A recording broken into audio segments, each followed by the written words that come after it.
I pledge allegiance to the flag of the United States of America. God of our fathers, God the author of truth, we are the proud offspring, the sons and daughters of earlier generations of men and women who laid America's foundation and made it a great nation.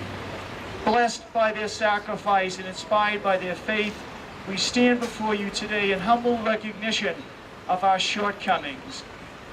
We ask for forgiveness for our prodigality, for having squandered our inheritance, for having failed to preserve the ideals of our forefathers, and for having more faith in ourselves than in your gracious providence. Good morning, everyone. It's really wonderful to be in this historic Boston Common, where for centuries now, a couple of centuries, people have gathered to express their grievance with unjust laws, whether it be here at the State House or in Washington, D.C. And so we're all part of history here once again.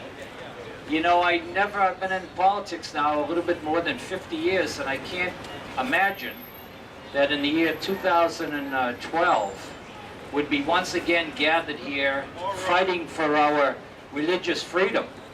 But here we are, and it goes to show you that every once in a while we have to be really active in defending what our values are and our beliefs. My friends, we are gathered here today to send a message, and that message is we want government to keep their hands off our religious sacred freedoms. The First Amendment to the Constitution. It has nothing to do, it has everything about being an American. It has everything about being American and what we value.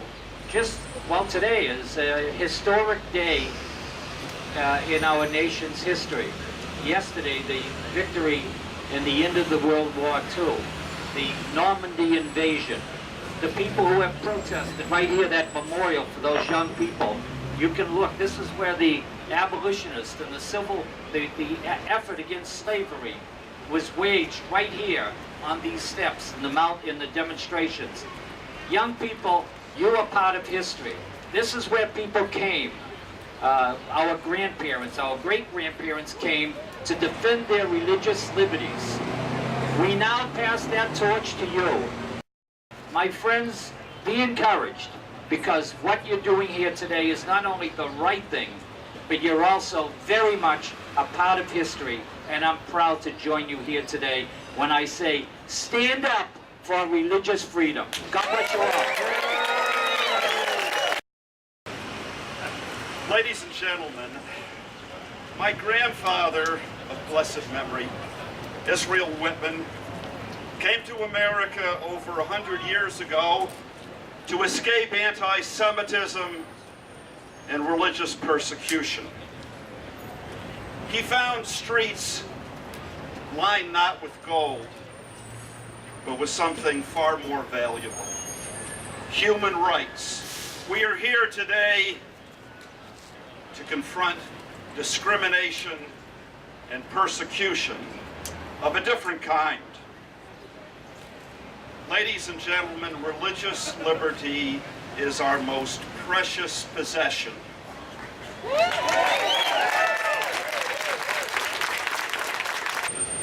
As it was during the French Revolution, the Bolshevik Revolution, in Mexico in the 1920s, and in the Spanish Civil War, once again, religion is under fire by self-proclaimed progressives. Those who would dethrone God and replace him with a democratic republic of community organizers. It's no surprise that the first victim of the ironically named Patient Protection and Affordable Care Act is freedom of conscience. The radical left views those of us assembled here today as the enemy, as the last line of defense against its utopian schemes. The deconstruction of the family, the deconstruction of the family, coercive population control, sexual anarchy, and an anti-life ethic.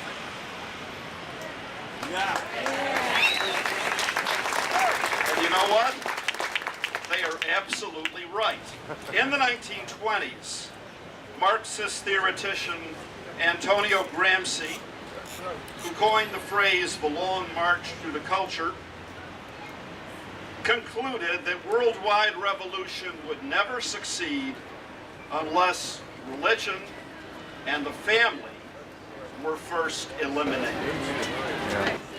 That's why the radical left wants the public schools to indoctrinate your children in its neo-pagan worldview.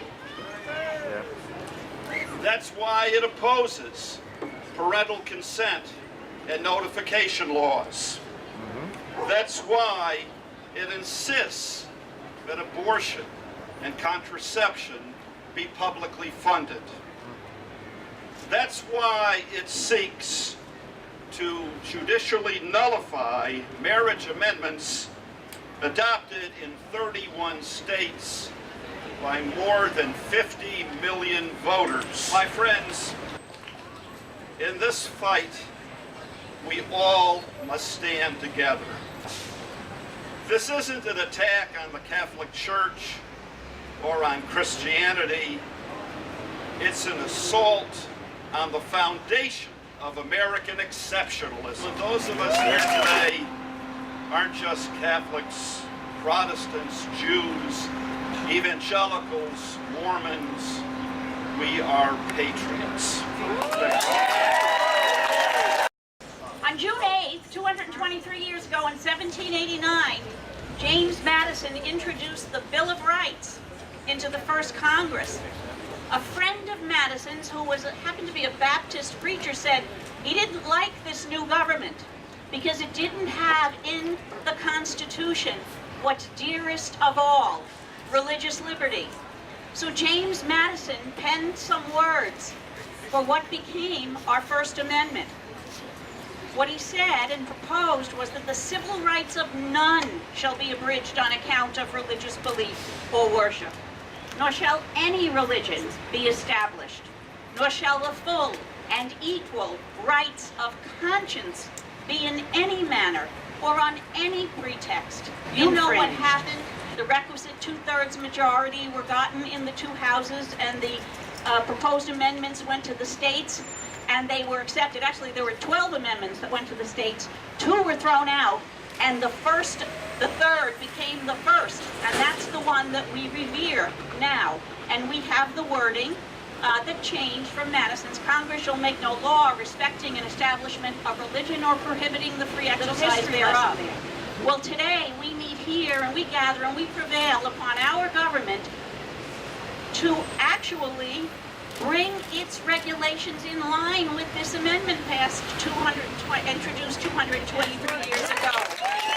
And with current federal regulations, which provide exemptions to protect conscience rights of religious institutions and individuals.